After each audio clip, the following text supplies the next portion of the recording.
So, Suzanne, for studio class, I'm playing this Scottish tune, Mrs. Rutherford or Rutherford, I'm not sure, of Egerton. It's a jig, or at least it's in 12/8, and I took a class. I mean, this one is from the Scottish Whispers class, but I also took another class with David Greenberg, and he integrates Baroque, early classical Scottish music with Cape Breton style of fiddling. And he gave me some tips how to make this tune less straight and less clear classically, and how to put in some Cape Breton elements. I'm just noticing that I have my modern bow and I want to get the Baroque bow.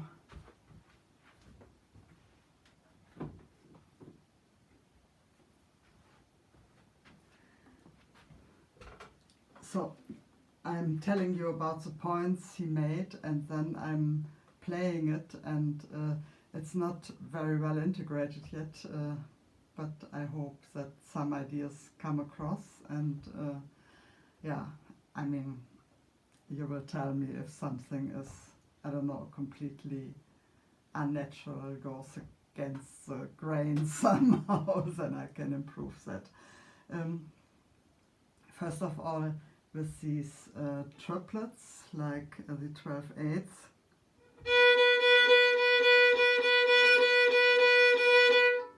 So his idea was that the third leads into the first, the next first of the triplets. So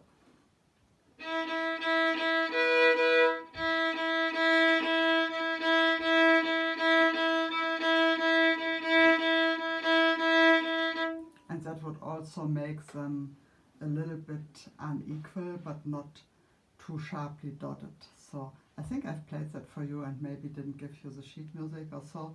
I'm uploading the sheet music as well this time. But I've played it like this. And that's too regular and too boring really to play it all the time like this. So it's more like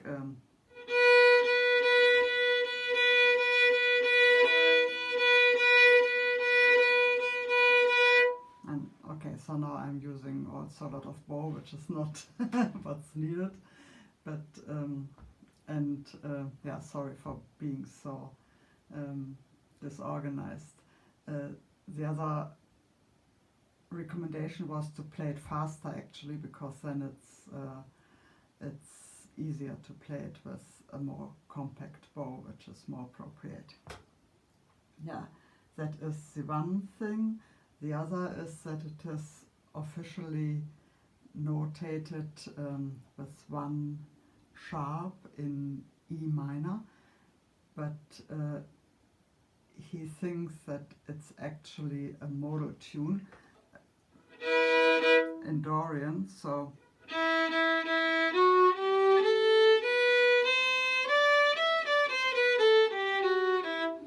that would mean, what did I do?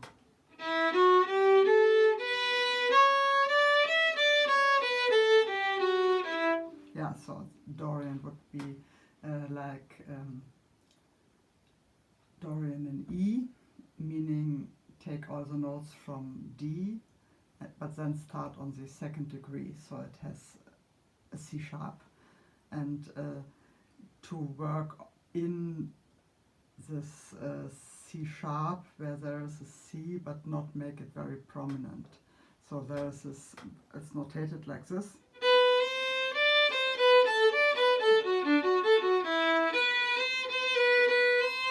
There's a C,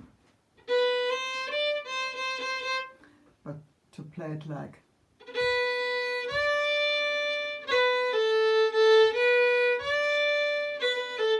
so if I play it with a I don't know how to call this, with a slide into the D. Then it's like one hears the D, but also a little bit the C sharp. And then the next one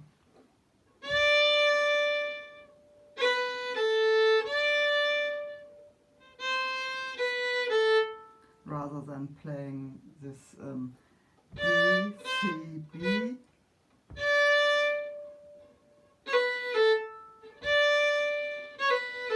have a very short, like a grace note, but with a C sharp. So these were the ideas for the first part, and then in the second part there's something special, a rhythmic figure. So there's E and then E, and it's actually tied from the third into the fourth beat. So there's like a tied sign or solar sign above that, and he thinks that it should be played like with a new accent. So it's not really like I don't know, a syncopation, but just two notes that happen to be on the same bow but have their own impulses. And also it seems to be traditional, at least in Cape Breton music, to play the fourth finger with the open string, so to have this unisono double stop. Yeah, and then I can kind of vary the rhythm and occasionally do this dotted thing, but mostly have just a slight unevenness in the thirds. Okay, so I've practiced this for 2 days now, and it's getting a little bit more natural, but maybe not complete. Yeah, one final thing is one stamps the foot in Cape Breton music. So I do this in classical sometimes, although it's frowned upon, of course. But here it's something that one does because it has a very, very strict beat. So one doesn't leave the beat, one doesn't, I don't know, push or pull, only within the beat. So within the three triplets one could change the rhythm. Yeah, and the beat is kind of indicated with the heel, so it's like this grounded thing, also like the Irish, like the clock dancers, or how do you call them, like a step dance, but only more focused on the leg work, I think. And that's also like always going down and up, so it's that effect fits well to stamping or giving the rhythm with the heel. And that's also something that is kind of not really coordinated, but I'll see what I can do. So now, after all this explanation,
okay, so that was not overly fast, so maybe I give it another go playing it faster.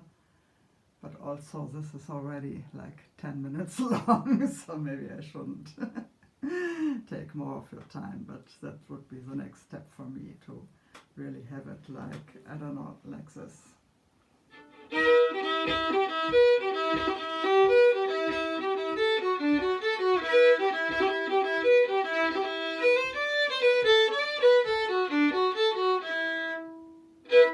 If I can remember doing all the stuff I talked about, for example, using the C sharp. Anyway, so that's my newest adventure, and talk to you soon. Bye for now.